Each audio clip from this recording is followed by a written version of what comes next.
Don Tomás Jordán, abogado constitucionalista, integrante del Observatorio Nueva Constitución. Tomás, ¿cómo te va? Bienvenido. Hola, ¿cómo están? Gracias. Gracias por el nombramiento oficial, de panelista. la oficialización de ese... Sí, claro Sí, he sido investido, como se dice. Sí, Claro. pues muy bien. Claro que sí, con méritos de sobra para aquello. Oye, Dispara no, usted, claro. colega. ¿qué nos quieres destacar de la semana de trabajo de la Convención Constitucional? A ver, la convención inició esta semana las audiencias públicas, que llaman audiencias públicas incidentes, que es una convocatoria que cada comisión ha hecho de manera autónoma a la ciudadanía, ya sea experto o no experto, a opinar sobre los diferentes temas. Así fue que el lunes empezó la Comisión de Sistema Político de Gobierno, como también la de Justicia Constitucional y de Sistema, Forma de Estado, de trabajar y escuchar a los diferentes expertos y no expertos en esos temas. Y aquí hay varias cuestiones que aparecen en las primeras audiencias e intereses de los convencionales. Ya, a ver. Vamos. Vamos. Por ejemplo, en el sistema de gobierno, que lo habíamos hablado el viernes pasado, Sí.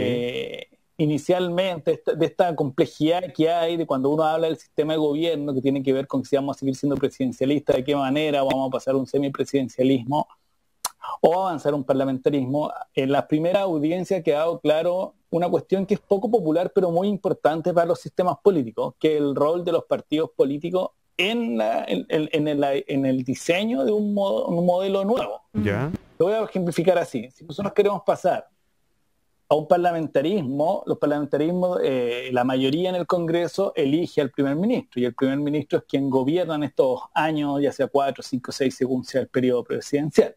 En cambio aquí no hay un presidente de la República electo por votación popular.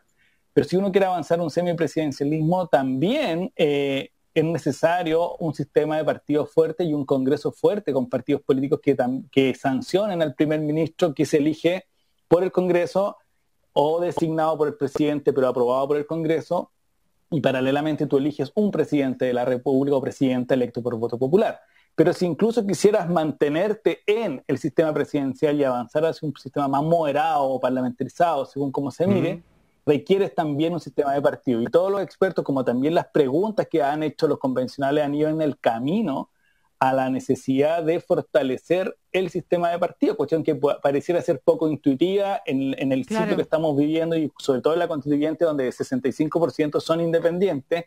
Lo que pasa es que el momento que tú tienes que empezar a pensar el diseño del nuevo sistema, lo voy a plantear así: no hay democracia estable sin partidos políticos fuertes. Entonces hay una cuestión ahí muy relevante que ha aparecido. Dos, me parece que ha sido relevante también cómo la legitimidad ciudadana tiene un rol en el sistema político, tiene un rol. Tres, ¿cuáles van a ser estas atribuciones del primer ministro o presidente, según sea el modelo? ¿Y cuál va a ser este fortalecimiento del Congreso en materias muy claras, como la iniciativa de ley, si van a poder participar o no en el gobierno? Porque recordemos que los sistemas parlamentarios, que depende de la mayoría del Congreso, los parlamentarios pueden ser ministros o ministras de Estado. Claro. En el régimen presidencial nuestro no lo pueden hacer, y cuando se produce el nombramiento se produce la cesación en el cargo. Por eso, por ejemplo, esos elementos son claros en la búsqueda de un diseño de un nuevo régimen político que nos permita dar estabilidad, pero también legitimidad. Y en la comisión, por ejemplo, de forma de Estado, es bien interesante porque, por ejemplo, en la comisión de sistema político, tú puedes, en la próxima elección, tener una nueva elección de presidente y de Congreso. Y por lo tanto podría empezar, cuando tú quieras, una transición como desde cero, por decirlo de alguna manera. En cambio, cuando uno habla de la forma de Estado, hoy día somos un Estado unitario. Y hay una clara voluntad de dejar atrás ese Estado unitario hacia un Estado de mayor distribución de poder. Pero eso involucra necesariamente la arquitectura completa de la burocracia del Estado, por decirlo de alguna manera. Entonces, no es tan fácil pensar en una transición o en un paso de un Estado unitario a uno de mayor distribución de poder de un día para otro. Entonces, la audiencia ha mostrado cómo se puede pasar, o cuáles son los elementos propios de los estados regionalizados, autonómicos, como el español, el italiano, el colombiano, y cómo en el fondo ese paso no es tan directo, sino que tú vas a tener que tomar decisiones y armar una transición muy correcta de cómo otorgarle más poder, por ejemplo, a las regiones, a las autoridades, pero ese poder tiene que ver con el poder político, tiene que ver con el poder administrativo, tiene que ver con el poder financiero, y por lo tanto tienes que armar un diseño de paso que te permita ir de un lugar a otro. Sí, Entonces me parece que esos son como los dos grandes temas que se han visualizado en esas dos comisiones, que son muy importantes para lo que viene sí. en el futuro cercano. Sí, Tomás, te quería comentar lo de la situación de España, que tal vez sea lo más cercano que hemos visto. España, bueno,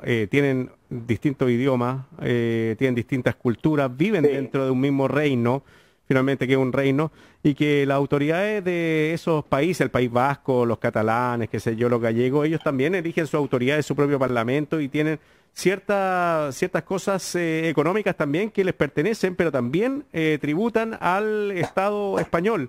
¿Es un buen referente España, por ejemplo, para verlo como un ejemplo? Es un buen referente por distintos motivos. Uno, mira por dónde voy a partir, porque se reconoce una nación de nacionalidad y por lo tanto hay un tipo de plurinacionalidad en el modelo español. Y que también tiene que ver con esto, porque al reconocer las distintas identidades regionales, autonómicas en el caso español, armaron un modelo de Estado que involucra el reconocimiento de estas distintas nacionalidades con la distribución territorial del poder, por decirlo de alguna manera. Y el modelo español es un modelo a tener a la vista por varias cuestiones. Uno, porque fue hecho de manera transicional, justo lo que veníamos hablando. Porque la Constitución no es que cree un modelo y lo ejecutan en la misma Constitución, sino que dispone los elementos que van a componer este Estado autonómico, pero cada autonomía que se va formando, lo que tú decías, el País Vasco, Cataluña, Galicia, iba solicitándole al Poder Central ir activando su autonomía. Y por lo tanto, a medida que iba solicitando activar su autonomía, iba conformando su poder político, su asamblea legislativa, su estatuto de autonomía, que se llama con su propia constitución interna de cada autonomía, iba armando esa autonomía. Lo que llevó a un resultado de que todas las identidades nacionales españolas conformaron 17 autonomías y cada una ya hoy día conocemos como este modelo autonómico, pero fue un paso que demoró alrededor de entre 20 y 25 años la activación de todo el modelo. Un ejemplo parecido, pero con una intensidad distinta, el modelo italiano, que también ambos se definen como modelos unitarios, pero que empiezan a otorgarle cada vez y con el paso de los años mayor autonomía a sus regiones, y el caso del modelo italiano se llama Estado regional, y por lo tanto le empieza a otorgar mayor poder político, mayor poder administrativo, mayor poder financiero. ¿Por qué cito estos tres elementos? Porque son los tres elementos que se deben tener a la vista cuando uno distribuye poder. Poder político, poder administrativo, por ejemplo, los servicios públicos, y poder financiero, que es lo que tú decías sobre el caso español de cómo se van a distribuir los tributos, porque ahí hay dos fórmulas en el modelo español. Uno, que el Estado recauda los tributos y distribuye en cada una de las autonomías, con base básicamente al principio de solidaridad, porque siempre hay estados, autonomías que producen más riqueza que otros. Por ejemplo, el caso catalán produce mucho más riqueza que Andalucía. Pero el modelo del País Vasco, como es está amparado por lo que se llaman los fueros vascos de hace 500 o más años, ellos recaudan y entregan al Estado español. ¿Qué quiero decir con esto? Que nosotros vamos a tener que discutir cómo va a ser esa forma de recaudación. Si se recauda desde el centro o desde lo local y se entrega al centro y después vuelve a redistribuir. Que son los tres elementos que hay que tener en la vista. Cómo va a distribuir poder, cómo va a distribuir la administración y cómo va a distribuir las finanzas públicas. Y también con un criterio que apareció en la audiencia de esta semana, el criterio que se llama el principio de responsabilidad. Porque la pregunta es, ¿quién se hace cargo de las deudas que aparecen en la gestión pública? Hoy día el Estado central asume todas las deudas, básicamente. Sí, a mí me parece importante mencionar que los grados de autonomía también pueden ser distintos. Y ahí Sí. como que darle tiempo a ese diseño de forma de Estado es súper relevante cuando queremos avanzar en poder. Y probablemente la definición que la misma ciudadanía de ciertas regiones que conocemos hoy, de ciertas zonas que conocemos hoy, vayan planteando, definiendo esos grados de autonomía también, y que lo presenten como una oportunidad al resto del país, como que es, a diferencia de lo que se habla de la forma de gobierno o del sistema político, los grados de autonomía tienen mucha mayor relación, o al avanzar hacia el Estado regional, con cómo las propias zonas, los propios ciudadanos y ciudadanas de cada zona van a tener que hacerse cargo de eso y van a tener que decidir sobre su futuro y sobre los grados de autonomía que vayan deseando. Y tú ponías súper buen ejemplo, Tomás, el de España. el de España, que se demoró 25 años en articularse. Nosotros tenemos, por ejemplo, al lado argentino un Estado federal, que es de mentira, en realidad, no funciona. Sí. O sea, se supone que de debería ser mentira, porque mucho está todo más... centralizado. Claro, se supone que debería ser mucho más autonómico y no es así. Brasil es distinto. Colombia, por ejemplo, tiene también zonas que funcionan como más independientes, con mayores grados de autonomía y efectivamente tributan al Estado central, pero hay cosas que quedan Claro. en la zona y que la misma zona decide cómo gastarla. Pero en la conversación en torno Sí. a la Convención Constitucional, lo que me parece relevante también es algo que tú esbozas, que yo he escuchado y he leído un poco, pero quiero saber si me lo puedes confirmar. Y es como el genuino espíritu de aprendizaje que hay en los convencionales en estas audiencias. Como que no hay el voluntarismo de avanzar sin transar o avanzar en decisiones que no han considerado los otros factores que son relevantes también ante la promesa, las promesas como que están en el cielo, digamos, de la elección, en el techo de la elección de algunos constituyentes, sobre todo porque tú señalas lo de la independencia de muchos de ellos, ¿no es cierto? 60%, no me acuerdo cuánto era la cifra, de la convención independiente. Entonces, se podría estar avanzando en conceptos como autonomía, independencia, parlamentarismo y un montón de otras cosas sin reconocer las dificultades y complejidades. Recuerdo alguien me mencionó el discurso de Ignacio Achurra, Sí. hablando de, a mí me gusta el parlamentarismo, pero esto es como los trasplantes de riñones. Él puso esa analogía para decir, hay cuerpos que lo rechazan. Nuestro país, nuestra cultura política podría aceptar, y me parece tan honesto, tan genuina esa postura de los constitucionales, constituyentes, perdón, que como que augura un buen ejercicio de este proceso deliberativo. No sé qué opinas tú, Tomás, que sigues más al día a día y al callo de la discusión constituyente. Tengo la misma impresión, Lucía.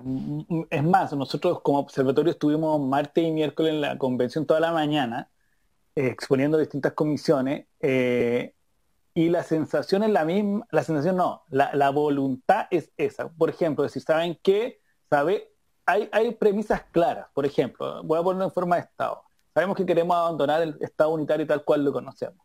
Pero la pregunta que ellos se hacen honestamente y con ganas de hacer un trabajo serio es: ¿cuáles son las formas que podemos avanzar y de qué manera? De tal manera que el resultado sea correcto, no sea solo voluntarismo, no sea solo un maximalismo. Y en la de sistema político es lo mismo. Una cosa es querer, voy a ponerlo así, que los partidos políticos sean fuertes, y otra cosa es que eso también tiene que conciliarse con una legitimidad. Pero sabemos que los partidos políticos tienen que ser fuertes, si no, no podemos salir de acá destrozando el sistema de partido, porque no hay nada fuera de eso. Entonces, y ahí por lo tanto, en esa comisión o en otras comisiones, la de derechos fundamentales es lo mismo. En la de medio ambiente, que por ejemplo hay muchas personas que son activistas, pero se nota un espíritu en ello, que dicen, ok, esa es una posición personal, ellos son electos en esto, pero también tienen que tomar una decisión de cuál va a ser el modelo de Estado, de desarrollo económico, que permita equilibrar libertad de empresa con protección de la naturaleza, con medio ambiente. Y ese espíritu se ve en todas las comisiones en esta primera semana, en cuando empieza su trabajo de fondo. Claro, Porque también hay cierto que sus propuestas eran más generales y ahora toca pensar como en concreto, Claro. es decir, y van a ser juzgados por la propuesta que nos hagan a nosotros. Los convencionales yo creo que no quieren salir de ahí diciendo, saben que hicieron un cat talk que no se sostiene. Obviamente esa no es la voluntad, todo lo contrario, me dio la impresión. Sí, lo que pasa es que hay, como dices tú, mucha propuesta voluntarista y también que no se ha socializado, me imagino, dentro de las mismas comisiones, y es por eso que es muy bueno que vayan expertos y que vaya el común de las personas a conversar con ellos para también a poder abrir sus perspectivas y darse cuenta de que existen también otras visiones. Como dice Tomás, claro, hay que permitir la libertad de empresa, hay que permitir que siga la minería, hay que permitir que siga funcionando el país, pero tal vez tomando medidas que son mucho más relevantes con el medio ambiente. Es que el otro día leía un tuit que decía, ojalá que la Constitución se impida que se sigan regando las vides para producir vinos en Chile, que deberían estar ubicadas solo en lugares de secano, pero no que se riegue las vides. Entonces yo preguntaba, pero ¿qué es lo que hay detrás de una postura tan extrema, para mi punto, de decir, no, que no se riegue más, según la Constitución, las vides porque producen vino, que se riegue para producir alimento? Y además... Puede haber como gente que está muy secada y que esta conversación les permite abrir también su horizonte. Sí, y legitimarse también. Sí, Tomás. Sí, totalmente. Lo que pasa es que ahí hay un punto, porque, a ver, yo creo que nosotros hablábamos hace unos días atrás de los perfiles de los convencionales y en los discursos de apertura, que habían unos que son más, vienen de una experiencia personal, vital, muchas veces en una localidad, otros vienen del mundo de la política más tradicional y otros del mundo de la política más emergente, por decirlo así. Y ahí los que vienen de una experiencia personal, que les tocó, por ejemplo, ser activista en un determinado lugar por determinada cuestión, por ejemplo el agua, tiene que enfrentarse necesariamente a una decisión general del Estado, claro, que es cómo va a regular los recursos naturales, por ejemplo, y por lo tanto, cuál va a ser el rol del Estado y el rol de los privados. Entonces, la posición personal de uno, por muy legítima y que sea por una coyuntura muy particular, tiene que conciliar con cómo hacer para que el país funcione en ese equilibrio. Entonces, ya la posición original, que es a lo mejor como la que tú decías, porque algunos planteaban ya la agricultura erosiona el territorio, erosiona, se chupa el agua y por lo tanto eliminar la agricultura. No, porque eso es imposible, claro, cuando uno hace un diseño general de futuro. Y ese equilibrio que yo creo que empieza a aparecer, claro, en la voluntad de los convencionales. Y eso no significa traición ni nada, porque también hay una lectura muchas veces que traicionaron sus principios. No, tiene que ver con que las constituciones nos fijan reglas de futuro que se puedan tomar decisiones correctas y nos fijan los criterios, las orientaciones, los principios y ciertas reglas muy concretas para que esas decisiones se tomen. Pero tú no necesitas tomar las decisiones en la Constitución de respecto de ese futuro, por decirlo de alguna manera. Sí, y la responsabilidad además de que el proceso funcione, de que al final la Constitución sea aprobada, por ejemplo, y todo aquello, lo que también va en línea con lo que comentamos acá en off, no acabó el programa, no tenemos la posibilidad de comentarlo acá, pero va en línea con la decisión de algunos constituyentes de derecha de armar un bloque aparte que tiene relación con efectivamente trabajar para que el proceso funcione y no pertenecer a un grupo que está torpedeando, o sea, desligarse de aquello. Es que ese es el elemento que estamos hablando del otro lado. Es el mismo efecto, pero de la otra cara de la moneda. Como yo quiero participar de un proceso en que sé que hay una mayoría que no me pertenece a mí, pero puedo cooperar con ellos para que resulte el proceso.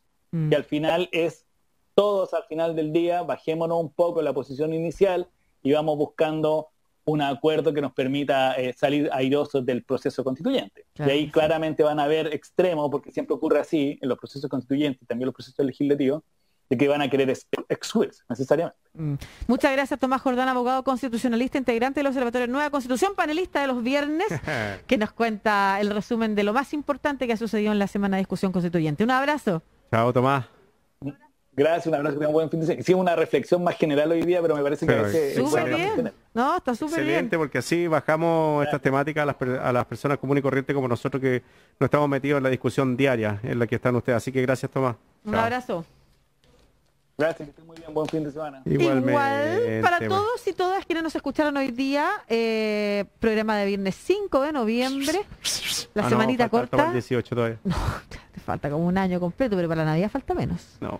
¿El año nuevo? Hoy la Navidad me estresa las vacaciones. tanto. Yo tenía una buena costumbre empezar a comprar regalos como en octubre. Sí, claro, buena costumbre. Pero la perdí. Agárrala de nuevo. Sí. Oye, ya nos encontramos el lunes a las 12.